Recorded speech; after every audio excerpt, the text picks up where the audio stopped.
Hello, Ben Branham here with Modern Self-Protection, and this is your daily dry fire drill. Today, long range shooting with your rifle from the standing. You're not going to pull the trigger, you're just going to stand there and hold it for as long as you can without the wobble, or as little wobble as possible, and then relax and do that 5 times. And oh yeah, don't forget, turn up the magnification on your optic all the way.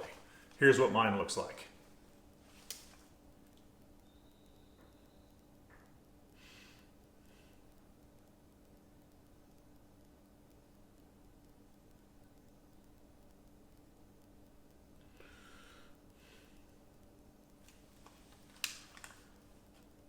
Do that 5 times. Now go practice.